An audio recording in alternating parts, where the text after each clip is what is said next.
नमस्कार दोस्तों, तो स्वागत है आप सभी का एक बार फिर से हमारे चैनल पर। आज हम लेकर के आए हैं आपका डाइजेस्टिव सिस्टम का टॉपिक, जिसमें आज हम बात करने वाले हैं यकृत के बारे में। तो चलिए बढ़ते हैं हमारे पहले सवाल की तरफ। तो आज का हमारा पहला सवाल में कह रहा है कि यकृत के संरचना का चित्र के साथ वर्णन करें, यानी कि describe the structure of liver with the diagram. ये आपका बहुत बार बिहार, झारखंड, यूपी के नर्सिंग एग्जाम में आ चुका है। तो सबसे पहले जानेंगे यकृत होता क्या है।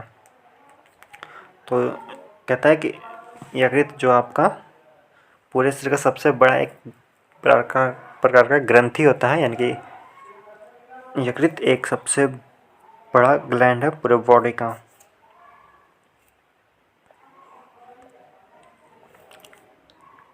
चलिए तो सबसे पहले समझेंगे यकृत होता क्या है।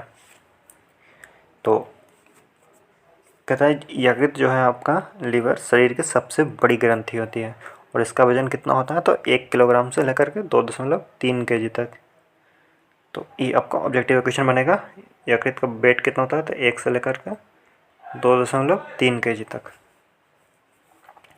अब ये कहाँ पर स्थित होता है, तो कहता है कि ये आपका एब्डोमिनल कैविटी के दाहिने ऊपर भाग में और डायफ्राम के नीचे स्थित होता है और इसका आगे के सतह चिकना होता है, जो चिकना आपका और ये थोड़ा वक्र तरह होता है, एक कर्व टाइप का होता है, क्योंकि डायग्राम के नीचे अच्छी तरह से फिट हो सके।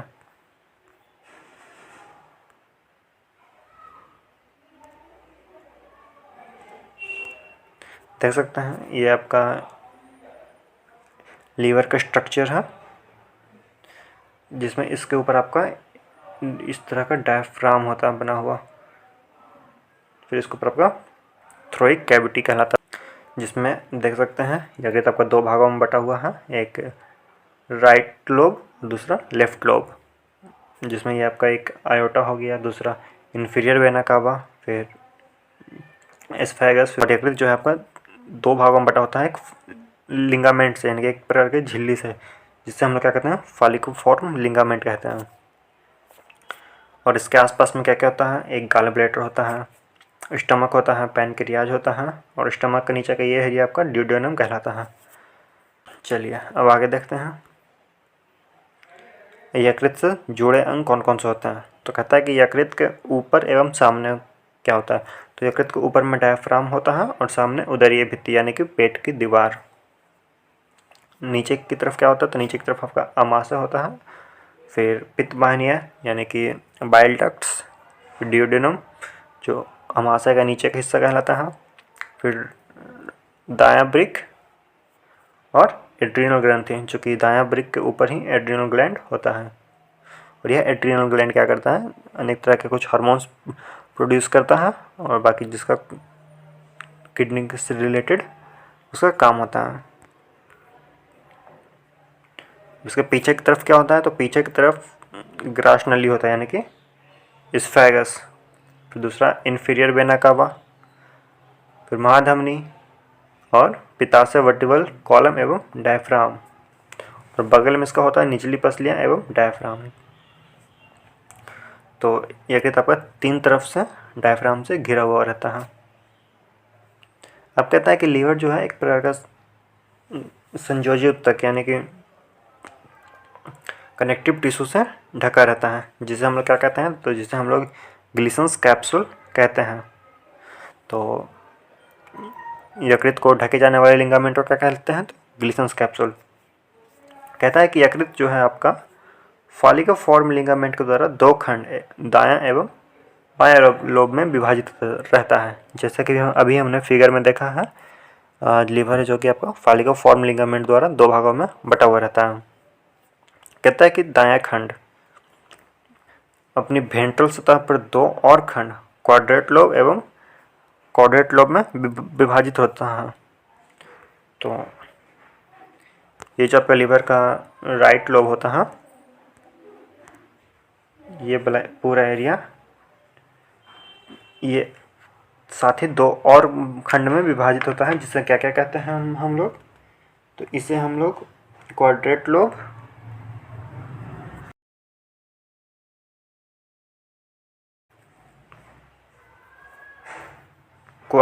कहते हैं और दूसरा आपका क्वाड्रेट लोब कहलाता है। क्वाड्रेट लोब तो पूरा यकृत आपका दो भागों में बटा रहता है, एक राइट दूसरा लेफ्ट, और राइट लोब आपका दो भागों में ऑलरेडी बटा रहता है, एक क्वाड्रेट लोब दूसरा क्वाड्रेट लोब। चलिए हम देखेंगे रक्त आपूर्ति यानी कि लीवर को ब्लड की पूर्ति कौन करता है। तो कहता है कि लीवर को रक्त की आपूर्ति करने वाले धमनी को क्या कहते हैं, हेप्टिक धमनी यानी कि यकृत धमनी, यानी कि हेप्टिक धमनी। और ये क्या करता है, आपको शुद्ध ब्लड को सप्लाई करते हैं यहाँ, यानी कि ऑक्सीजनेटेड ब्लड को शुद्ध ब्लड कहते हैं।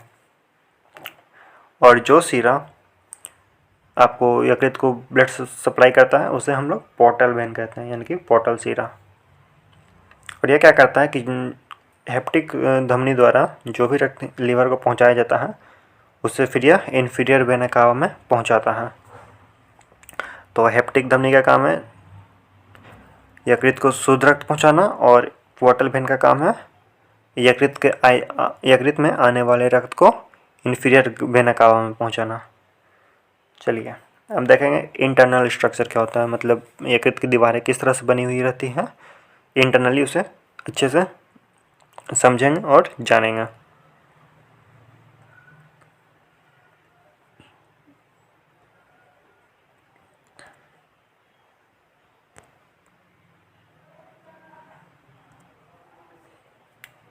कहता है कि जो आपका यकृत है यानी कि लीवर, यह है जो कि अनेक छोटे छोटे षटकोणीय यानी कि हेक्सागोनल खंडों में विभक्त रहता है, जिसे लोबल्स कहते हैं। जो आपका लीवर है उसकी जो दीवार होती है इस तरह के मतलब छोटे छोटे षटकोणीय खंडों में विभाजित रहता है और सभी एक दूसरे से आपस में जुड़े होते हैं। और ये जो छोटे छोटे खंड में विभक्त रहता है इसे हम लोग लोब्यूलस कहते हैं। और जितने भी लोबल्स हैं, ठीक है, वो किसकी बनी होती है, तो वो यकृत कोशिका यानी कि हेप्टिक सेल्स की बनी हुई रहती है, जिसे हम लोग क्या कहते हैं, हेप्टोसाइट्स। तो लोबल्स जिस सेल की बनी होती है उसे हम लोग हेप्टोसाइट्स कहते हैं। और कहता है कि जो हेप्टिक सेल्स होती है यानी कि यकृत कोशिका, वो जोड़ों के रूप में भी व्यवस्थित रहती है। वो कभी भी एक अकेला फॉर्म में नहीं पाया जाएगा। जब भी आपका हेप्टिक सेल पाया जाएगा जोड़ों के रूप में पाया जाएगा, यानी कि एक साथ दो सेल्स रहेंगे। और ये जो कि आपका सेंट्रल वेन से निकलती है यानी कि केंद्रीय सीरा से निकलती है। कहता है कि इन कोशिकाओं के दो स्तंभों के बीच साइनसॉइड्स निकलता है, जो मतलब आपका जो दो हेप्टिक सेल्स हैं इन दोनों के बीच एक साइनसॉइड्स निकलता है। और यह साइनसॉइड्स क्या कहता है, एंडोथेलियल सेल्स के द्वारा कवर होता है। तो और फिर कुछ सेल्स ऐसे भी होते हैं जो साइनसॉइड्स को आपस में घेरे रहते हैं और उसे हम लोग हेप्टिक मैक्रोफेजेस होते हैं। तो कुल मिला के कहने का यह मतलब हुआ कि आपका हेप्टिक सेल्स जो है जोड़ा में विभक्त रहता है, ठीक है। और इन जोड़ों के बीच से एक कह लीजिए साइनसॉइड निकलता है, एक स्तंभ आकार का निकलता है सेल्स, जिसे हम लोग साइनसॉइड्स कहते हैं। और ये जो कि साइनसॉइड कहता है इसे हम एंडोथेलियल सेल्स के द्वारा ढका रहता है।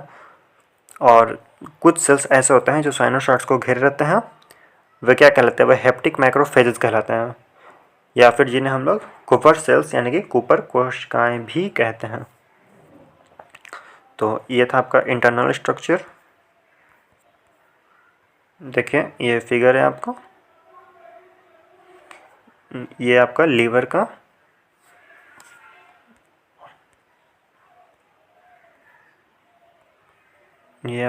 का इंटरनल स्ट्रक्चर है,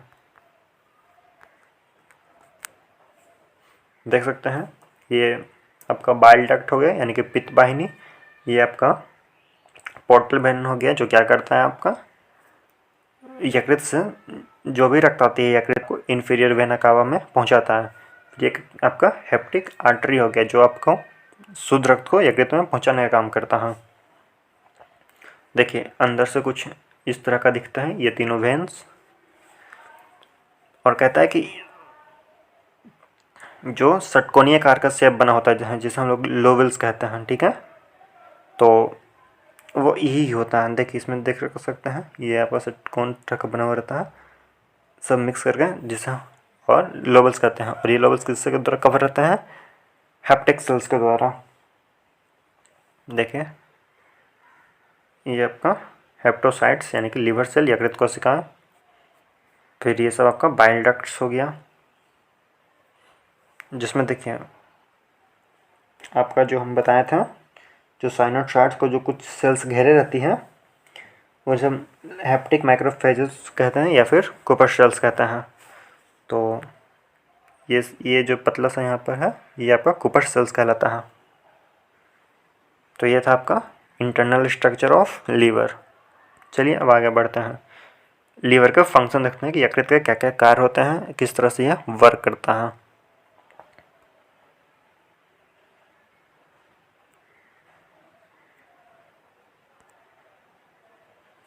तो लीवर जो है आपका उसके कार्य को मुख्यतः 3 भागों में बांटा गया है।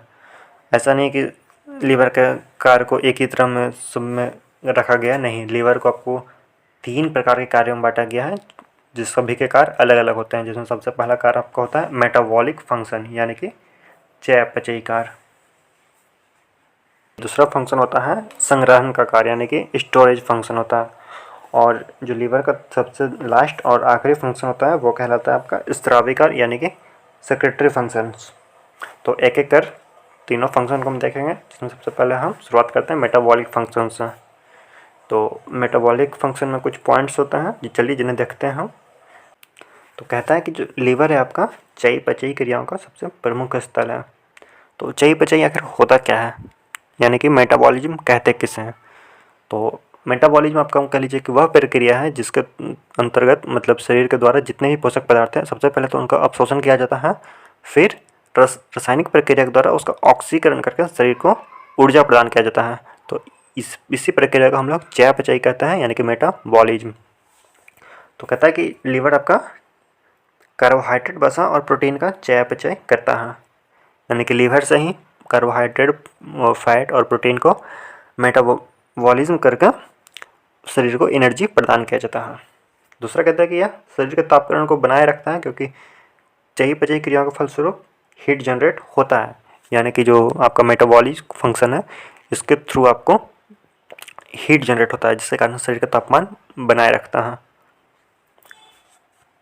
और कहता है कि तीसरा पॉइंट अधिकांश प्लाज्मा प्रोटीन का निर्माण करता है, यानी कि शरीर में होने वाले प्लाज्मा प्रोटीन जितने ही बनते हैं उनमें सबसे ज़्यादा बनाने में यकृत का योगदान रहता है, यानी कि सबसे ज़्यादा प्लाज्मा प्रोटीन अगर कहीं बनता है तो वो होता है लीवर।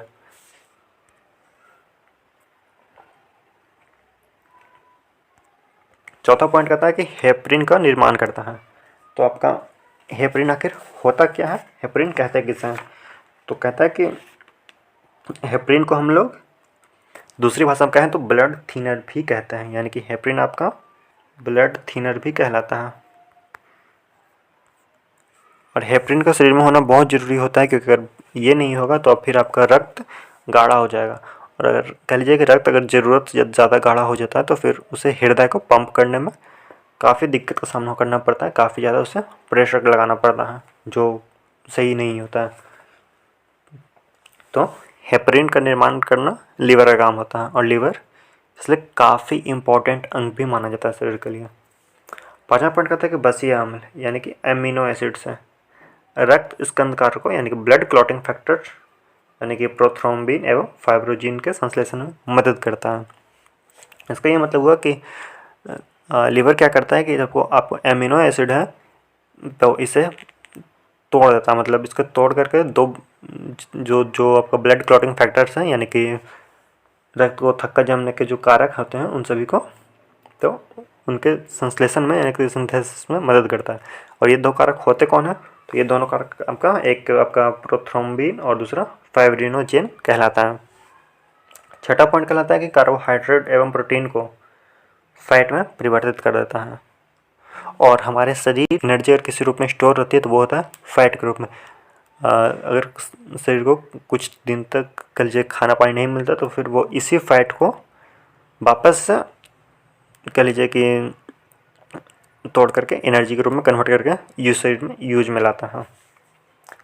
और सबसे लास्ट पॉइंट कह रहा है यानी कि 7वां पॉइंट कह रहा है कि प्लाज्मा मेम्ब्रेन यानी कि जो आपका प्लाज्मा झिल्ली है उसके लिए आवश्यक संगठक यानी कि लाइपोप्रोटीन, कोलेस्ट्रॉल एवं फॉस्फोलिपिड का निर्माण करता है। और प्लाज्मा प्रोटीन कहते किसे हैं तो हमने आपको बताया था रक्त में पाए जाने वाले प्रोटीन को प्लाज्मा प्रोटीन कहते हैं। ये पिछले वीडियो में हमने बताया था हमको पूरा कह लीजिए पूरा ब्लड प्रोटीन को हमने अच्छे से एक्सप्लेन किया था और ब्लड प्रेशर को भी था। आपने अगर वो वीडियो नहीं देखा है तो आप जाकर के वो देख सकते हैं।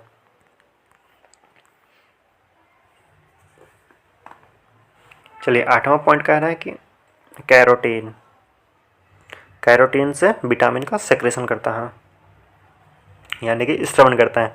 अब ये कैरोटीन पाया किस में जाता है तो कैरोटीन आपका गाजर में पाया जाता है, कुछ मांस वगैरह में बहुत ही कम मात्रा में पाया जाता है। तो जनरली ये गाजर में काफ़ी मात्रा में पाया जाता है कैरोटीन आपका। 9वां पॉइंट कह रहा है कि औषधियों एवं विषैले पदार्थों का डिटॉक्सिफिकेशन करता है। जो लीवर होता है जितने भी मेडिसिन होते हैं और मेडिसिन में जितने भी कह लीजिए कि रासायनिक या विषैले पदार्थ होते हैं उन सभी को डिटॉक्सिफिकेशन करता है।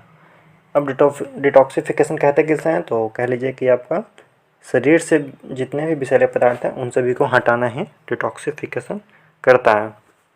10वां पॉइंट कह रहा है कि एंटीबॉडीज एवं एंटीटॉक्सिन का भी निर्माण करता है यानी कि आपका बीमारियों से लड़ने के लिए एंटीबॉडीज और हानिकारक पदार्थों से शरीर को बचाव करने के लिए एंटीटॉक्सिन केमिकल का निर्माण करता है। 11वां नंबर कह रहा है कि रक्त से बिलीरुबिन को अलग करता है। तो बिलीरुबिन आपका है जो कि पीले रंग का लिक्विड होता है जो है जो कि आपका क्या कहलाता है वो पित्त में यानी कि बाइल्स में पाया जाता है। और 12वां पॉइंट कह रहा है कि बसीय अम्ल यानी कि फैटी एसिड का ऑक्सीकरण यानी कि ऑक्सीडेशन करता है। तो ये था आपका लीवर का मेटाबॉलिक फंक्शंस। अब हम देखेंगे लीवर का क्या कर स्टोरेज फंक्शन यानी कि संग्राही कार्य कि वह किस किन चीज़ों का संग्रहण करता है।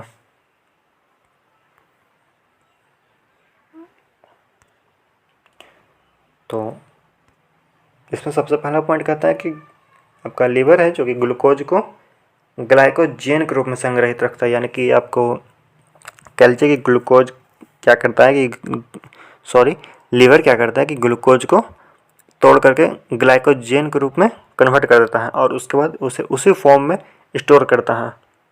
और जब भी शरीर को आवश्यकता होती है ग्लूकोज की तो क्या करता है लीवर एंजाइम की मदद से ये वापस ग्लाइकोजन को ग्लूकोज में कन्वर्ट करता है और शरीर को आपूर्ति कर देता है। तो इस चीज़ का ध्यान रखिएगा, लीवर है ग्लूकोज को कभी भी उसके रियल फॉर्म में स्टोरेज नहीं करता है, उसे जब भी स्टोरेज करेगा तो वो उसे ग्लाइकोजन के रूप में कन्वर्ट करके स्टोरेज करता है और जब ज़रूरत होगी तो वो एंजाइम की मदद से इसे वापस ग्लूकोज में कन्वर्ट कर देता है। और ये क्या करता है कि वसा में घुलनशील विटामिन, तो वसा में घुलनशील विटामिन हम कई बार बताए हैं भी ऑब्जेक्टिव में कौन कौन होते हैं, तो वो आपका होता है ADE का, ये आपका फैट सोल्यूबल विटामिन है। और फिर पानी में घुलनशील विटामिन, तो पानी में घुलनशील विटामिन आपका पूरा B12 है यानी कि B सीरीज का B1 B2 B3 और B3 और B6 B12 इस तरह से। और साथ ही आपका एक और विटामिन इसमें नहीं लिखा हुआ है वो है आपका विटामिन C, यह भी आपका पानी में घुलनशील विटामिन है। तो ये सभी विटामिन को स्टोर करने का काम लीवर करता है। तो ये था आपका स्टोरेज फंक्शन। अब हम देखेंगे सेक्रेटरी फंक्शन यानी कि स्त्रावी कार्य कि लीवर किन किन चीज़ों का स्त्रवण करता है। तो कहता है कि प्रोटीन से यूरिया का निर्माण करता है। जो लीवर है आपका प्रोटीन से यूरिया का निर्माण करता है। दूसरा पॉइंट कहता है कि बाइल्स का निर्माण करता है यानी कि बाइल जो है आपका ये पित्त होता है। तो पित्त का स्त्रवण करना और प्रोटीन से यूरिया का निर्माण करना इसका सेक्रेटरी फंक्शंस है, जबकि ग्लूकोज और ग्लाइकोजन के रूप में कन्वर्ट करके रखना और fat soluble vitamin and water soluble vitamin को स्टोरेज करना, ये इसका स्टोरिक फंक्शन है। बाकी टोटल 12 पॉइंट आपका मेटाबॉलिक फंक्शन में है। तो इसका पूरा PDF हम आपको अपने टेलीग्राम चैनल पर प्रोवाइड कर दिए हैं। अगर आपको डाउनलोड करना है तो उधर से आप जाकर के डाउनलोड कर सकते हैं।